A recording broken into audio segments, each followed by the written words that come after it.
offering is the truth. Nothing more.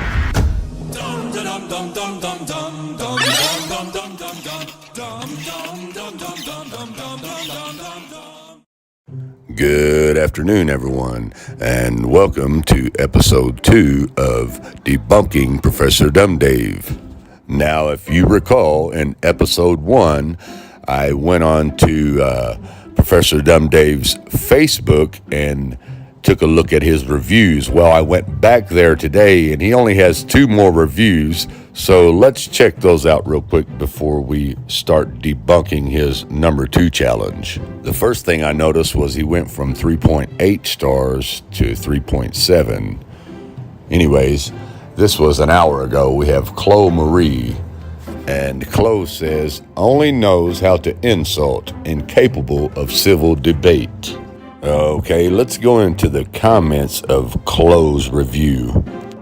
Okay, we have Professor Dumb Dave commenting on Chloe's review. And he says, man, the whiny trolls are really active today. I'm sorry that I showed you how stupid your worldview is. Maybe cry more about it privately instead of having tantrums online. And then Chloe says, way to prove my point. Thanks. Okay, let's go and check the other review from 7 hours ago from Irina Lee. Terrible impression. I watched his debates with other people. He acts arrogantly and very disrespectful. Okay, now let's go into the comments on Irina's review. Okay, we have Professor Dumb Dave lashing back at the review with, and the con men who lie for a living that I expose and deplatform as a public service. They're perfect angels. Yeah, get your priorities together, kiddo. And Irina says, my point is that acting aggressively towards opponents doesn't help to convince you are right. It actually has the opposite effect. And then she says, why not to be just more open-minded and flexible? You are just a human. You can make mistakes too, as we all of course. Why simply not to look at your theory critically and try to understand that if so many people all over the world still don't accept it, in spite of all the proofs that nothing created everything, there must be some serious reasons. Aggression and arrogance will not really help here. It plays against you as a scientist. And he lashes back with, the earth is objectively a sphere. Stop whining about open-minded and admit that you fell for the dumbest hoax on the entire internet. Cry more about it. And she says, same thing for you. Darwin theory of nothing created everything is relatively young, less than 200 years, and you also fell for this dumbest hoax.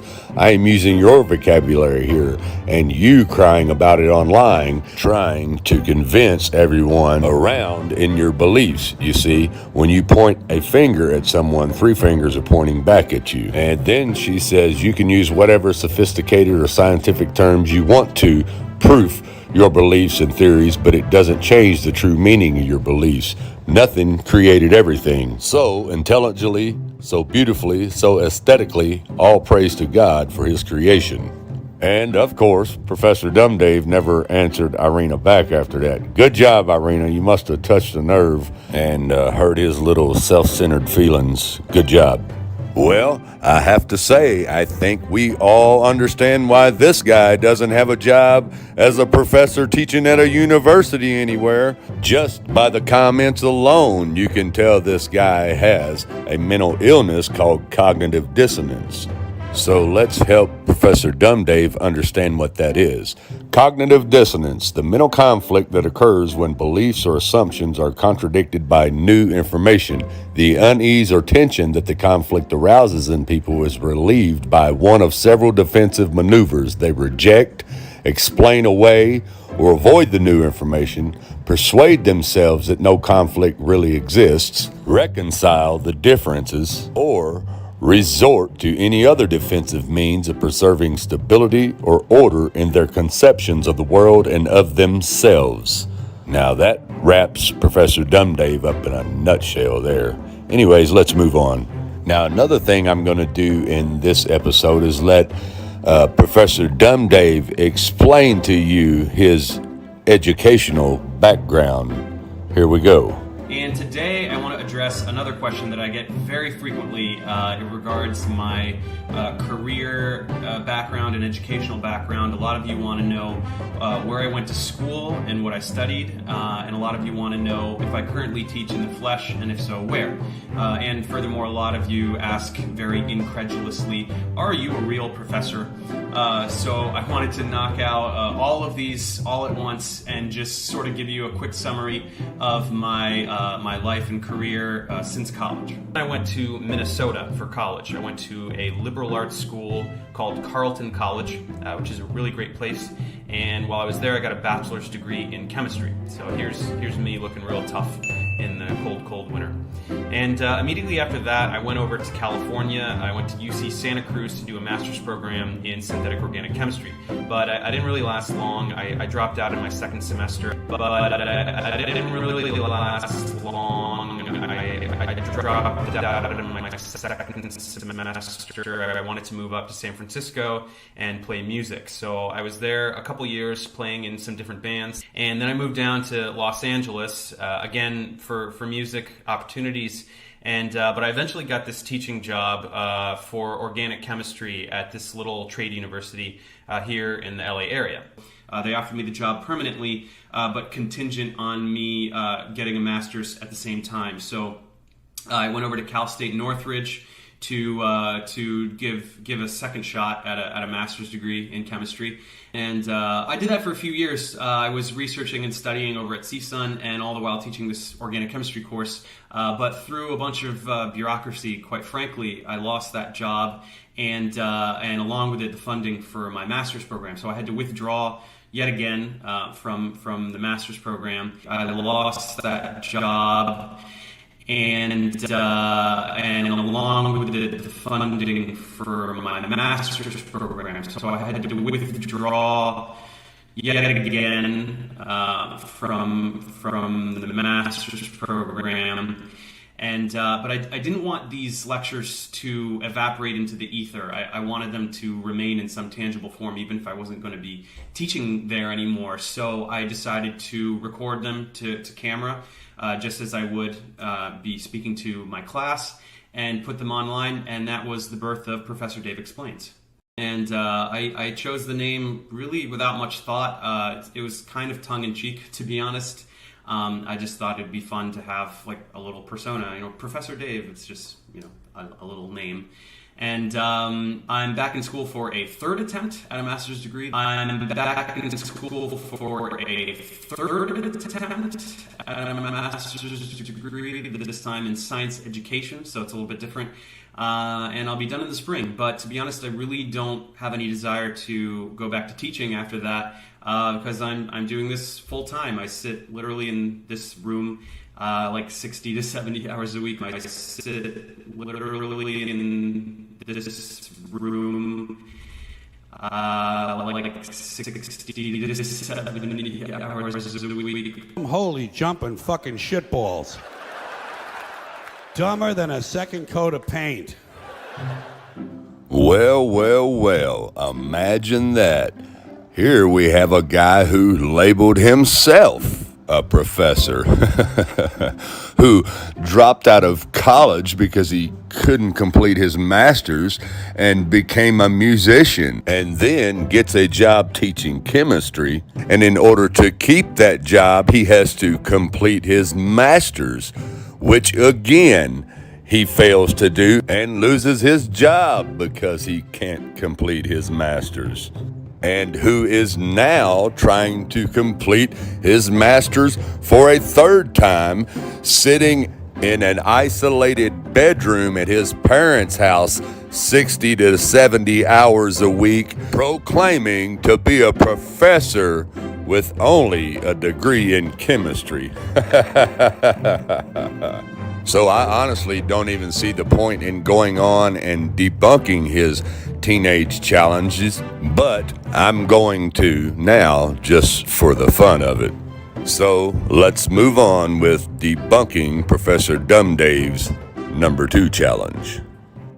This time I'd like to offer some challenges to you remaining few that are desperately clinging to this dying fad to derive some semblance of self-worth. Let's call them 10 challenges for flat earthers. These will be some basic things that anyone could do to test the validity of the flat earth hypothesis. These are so mind-numbingly obvious that the fact that you don't do them is an immediate indicator of your complete lack of intellectual integrity. Let's get started and you'll see what I mean. Number 2, as we all know, the existence of Antarctica poses a huge problem for you. When it is summer in the northern hemisphere, you love to pretend that the sun moves inwards to this tropic, making the days longer here and shorter in the southern hemisphere. And then when it's winter in the north, you like to put the sun at the other tropic, which you think gives you the shorter days up north that you want, but in the south, it's total chaos. Okay, let's debunk this part of the challenge real quick. Professor Dumb Dave says we like to pretend that the sun moves inward in the summer solstice and moves outward in the winter solstice. No, Dumb Dave, we don't like to pretend that. This knowledge goes all the way back to the ancient Egyptians, the ancient Mayans, the ancient Incas, and even the 1892 Gleason's Flat Earth map explains that to you right down there at the bottom of the map where you claim there wasn't a scale at, which I showed you in episode 1. So let's get you educated real quick on the summer solstice and the winter solstice from the 1892 Gleason's map once again. So let's look down here at the bottom left of the map at the summer solstice. In the figures, June and December, the white represents the sun's position in his respective months. At noon, this shows sunlight inside the Arctic Circle for 24 hours. From June 21st, the sun moves around the tropics in a spiral circle, widening every day until it reaches its destiny on the southern or outer solstice on December 21st. And it even shows you a diagram right here, plain to see. The North Pole right there in the middle. See that little dot right there? That's the sun. See the illumination around that dot? That's telling you the small circle that it makes in the summer solstice, all the while widening every day. Okay, now over here to the bottom right of the map, you have the winter, December solstice. On December the 21st, the sun moves round the Tropic of Capricorn, and during the day lights up the southern portion of the Earth from the Arctic Circle to some portion of Antarctica ice. There is no sunlight beyond 80 degrees south, but unknown regions of ice. On the 23rd of December, the sun commences his northward journey again, returning to his starting place, and thus completes his seasons. And you have a diagram right above that showing you there's the North Pole, there's the sun, making its wide circuit around the flat Earth. So therefore, that debunks your comment about we pretend that this is what the sun does.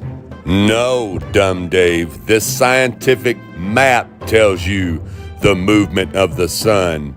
And not only that, this map also makes you look dumb when you say this is a projection map of a globe. If it was a projection map of a globe, it wouldn't tell you that the sun moves inward in the summer solstice and that the sun moves outward in the winter solstice. Now let's move on. You have the sun tracing this enormous trajectory, which would leave everything out here in darkness for most of the day, when in reality, there are long periods of time in Antarctica where the sun never sets. Since your dinky little sun can never illuminate this entire fantasy ice wall at once, this completely obliterates your model, which is why you resort to conspiracy. You simply deny that this midnight sun ever occurs. Okay, once again, Dumb Dave, we don't have to resort to conspiracy theories. We can just resort to the scientific map, which says right here, there is no sunlight beyond 80 degrees south, but unknown regions of ice. If you would do a little bit of research, you would understand this, being that you spend 60 to 70 hours a week in that bedroom, then you've got plenty of time for me to educate you. Let's move on. You have the sun tracing this enormous trajectory, which would leave everything out here in darkness for most of the day. Okay, let me correct you there, dumb Dave. Not most of the day, but for over 4 months, there's total darkness there. And I'll let the people who actually are stationed in Antarctica explain that to you. And spent countless hours standing in the freezing cold in an effort to capture the true feeling of this vast, important place. There really are only 2 seasons in Antarctica. A busy summer when most of the science happens, and a wild and lonely winter that few people will ever experience.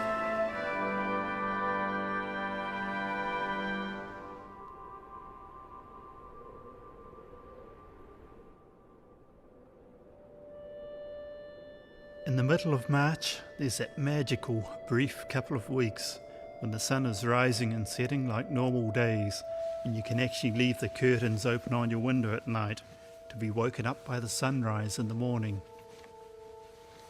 How are your parents?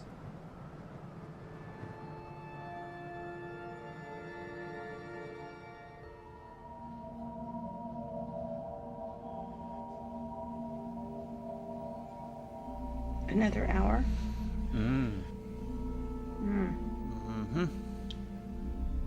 Are we ever going to see the sun again? One day.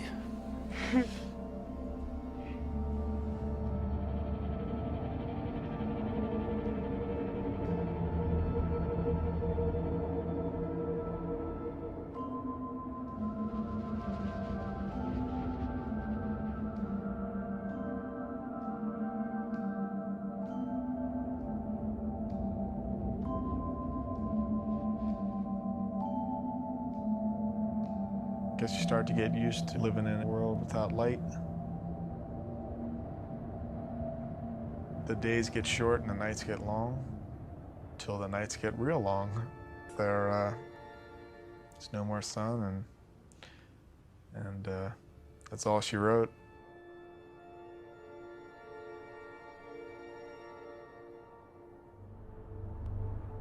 I was scared of the coming darkness for so many months. And I thought, is that going to get to me? Is that going to make me, well, how will that affect me? I was pretty scared of that and how that might just change me.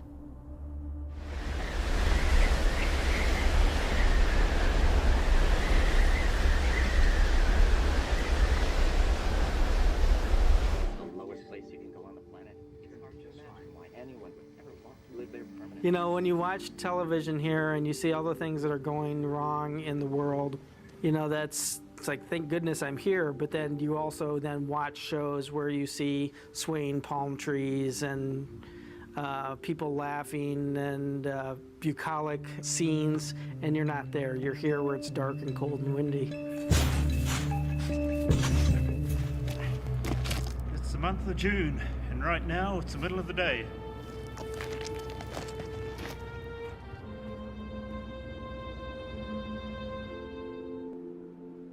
I loved the 24 hours of darkness. Maybe on full moon nights and other nights I would see the mountains, but sometimes I'd forget the mountains were even there. And so my entire world was just in the little spaces and, you know, walking around. So as you can see, Professor Dumb Dan, It really does change your perception. So, as you can see, Professor Dumb Dave, from the people who are actually stationed there, there is no sunlight there for over 4 months in the winter. You have the sun tracing this enormous trajectory, which would leave everything out here in darkness for most of the day, when in reality, there are long periods of time in Antarctica where the sun never sets. Holy jumping fucking shitballs. Dumber than a second coat of paint. While claiming that no one can go to Antarctica to verify it for themselves, because the government NASA Jew penguins will kill you. Well, apart from all the commercial cruises, civilians can even apply for jobs there, so you totally could go see it for yourself. Okay, now, Professor Dumb Dave is kind of correct on this matter right here. You can go there, you can get a job there, but not your average person. You either have to be an engineer, a scientist, a mechanic, someone with a very high skill of profession. And even those people just can't wander off and do what they want to. They're kind of like prisoners there. They're stationed at a base, and that's where they remain until it's time to leave. And I'll let them explain that to you themselves.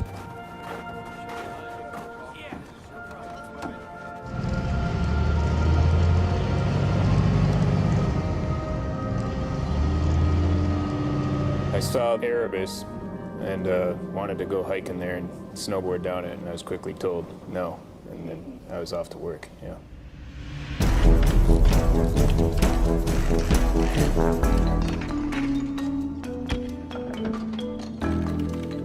We had been thinking, oh, we're going to Antarctica, and then when you get here, it's like, oh yeah, I've got to work. And you don't put that into your head your first time. You're so excited about coming down that you forget that you're coming down here for a reason. They hurried us off the plane so we couldn't take a look around, and pretty much we were just here, and the next thing we knew, we were in town. So the first thing we really saw of Antarctica was McMurdo, and that's always kind of disappointing sometimes.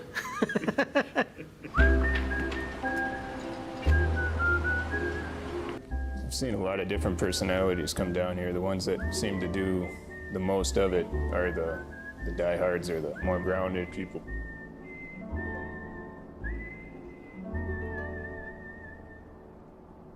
McMurdo Station sits beside the sea on Ross Island. It's dwarfed by Mount Erebus, the southernmost active volcano in the world. 3 kilometres away, on the other side of the peninsula, is the small New Zealand outpost, Scott Base. Scott Base is a lot more typical in size of the other bases dotted around Antarctica. And its proximity to McMurdo is unusual.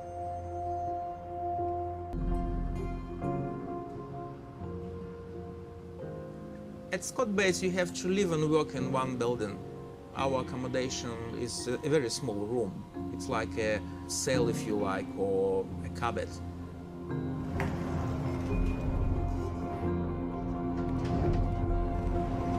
A lot of things here can get to you pretty quickly, especially in winter. And you cannot change them. You cannot argue much about them either, because this person will be in front of your eyes, you know, on the next smoker. So to be tolerant is very important.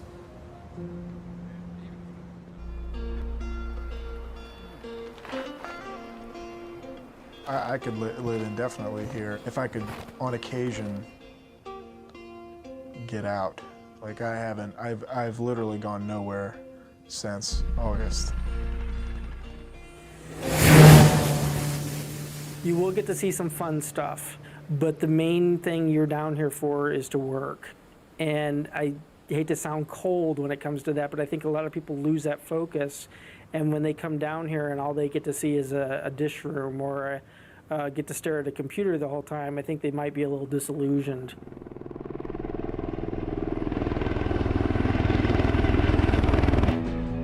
We're in a box, and there's no escape from each other. You can't get away. You're forced to interact day in and day out, and that you get to know people very, very quickly. Whether those relationships be good or bad, they're going to be very, very intense.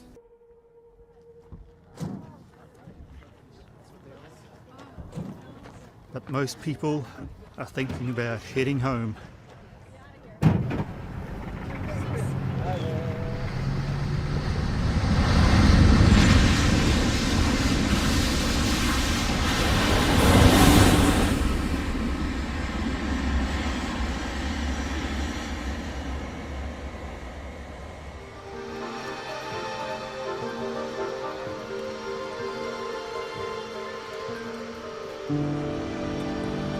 When the last plane leaves, that's it. You're stuck here for the next 6 months. No way out.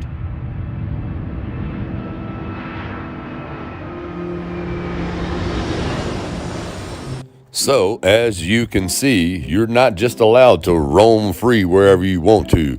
You are to stay where you are stationed at that base. And also remembering that the only way in and the only way out is by Air Force plane, where you are guarded the whole time. And therefore, totally debunking everything that Professor Dumb Dave was babbling on about. Okay, now let's wrap this up. Just look up times of sunrise and sunset on the internet. In mid-December, sunrise is earlier than 5 a.m. and sunset is later than 10 p.m. Now take your little model for the seasons and make it show night and day. Then try and make the night and day portions match up with these sunrise and sunset times. Demonstrate the light from the sun illuminating this location for more than 70% of its trajectory. And as you do that, make sure that it does not illuminate Point Barrow, Alaska whatsoever during its entire trajectory, as that town has endless night during this time of the year. That's right, lots of sun over here and zero sun over here. Good luck. If you decide to even try, observe that the light patterns become so nonsensical that not even the most meth-fueled creatives amongst you could vomit enough magnetism jargon to justify it. If you can't make your model show the seasons and night and day at the same time, as I pointed out that you can't almost a year ago, then seriously consider shutting up forever. Oh, so now he's back into sounding like a teenage girl going into puberty. I thought we already debunked this with the Antarctica video alone, but just for fun, let's go ahead and debunk this idiotic part of the challenge also. See this white dot in the middle with the end in it? That's the North Pole. The little black dot is the sun that shows you its pattern, which is a small circle, and it even tells you down here in the June solstice. In the figures, June and December, the white represents the sun's position in his respective months at noon. This shows sunlight inside the Arctic Circle for 24 hours. From June 21st, the sun moves around the tropic in a spiral circle, widening every day until it reaches its destiny at the southern or outer solstice on December 21st. Okay, now what that means is in the summertime, it's making a small circle, a small spiral circle, just like it showed you in the diagram right above the paragraph that you read. And it widens every day, which means it starts to go out, that's why it starts to get cold. It's starting to move out and away from you. And then we go to the December solstice, the winter solstice, December 21st. Now notice how the sun is out wide from the North Pole. It's making a wide spiral circle from this close spiral circle, as you see here. Now, let's look down underneath the diagram of the map and see what it tells us for December solstice. Okay, on December the 21st, the sun moves around the Tropic of Capricorn, and during the daylight up the southern portion of the Earth from the Arctic Circle to some portion of Antarctica ice. There is no sunlight beyond 80 degrees south, but unknown regions of ice. And on the 23rd of December, the sun commences his northward journey again, returning to his starting place, and thus completes his seasons. Okay, now as you can see, even the map itself tells you that the sun rotates, not the earth. Now let's move on. Your December solstice would look like this right here on the flat earth map. It's way out here. Check it out. It's dark on one side of the earth, light on the other, just so you understand that. It makes a wide circle, right like this right here. That's why it's cold right here. It's cold right there in the United States in the wintertime, isn't it?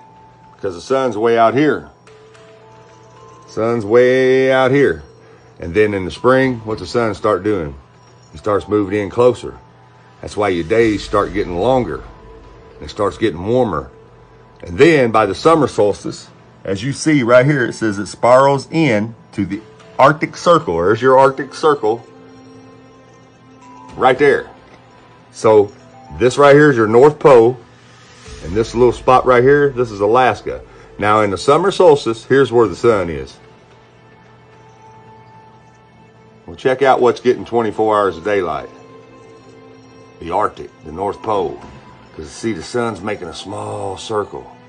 That's why daytime is longer in the summertime right here in the United States. Because it doesn't take it doesn't take the sun very long to come back around. That's why you have short nights and long days. And then as the sun starts to go back out to its winter solstice, what's it start doing? Nights start getting longer and the days get shorter and starts getting cooler and colder, right?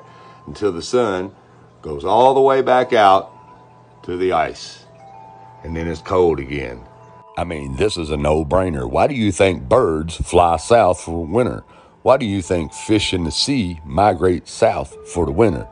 Because they're following the sun out. And when the sun comes back in, they migrate back north because they're following the sun back in. That'd be impossible on a spinning ball with the sun 93 million miles away. They follow the sun out and they follow it in. You can't follow the sun if it's way out in outer space. And the seasons prove that also. That's why when the sun's moving in, all the vegetation starts coming back to life, right? And then as it moves back out in the fall, everything starts dying again because it lives off of that sun. And if it were 93 million miles away, it would be impossible for that to happen. And there's nothing 80 degrees south. No sunlight, nothing there past 80 degrees south. Because that's nothing but unknown regions of ice. Just like the map told you. Totally debunking and destroying Professor Dumb Dave's number 2 challenge. And therefore, that completes this episode of Debunking Professor Dumb Dave. So, everyone be sure to join me in episode 3 where we debunk his number 3 challenge. Everyone have a good night. Thanks for watching and God bless.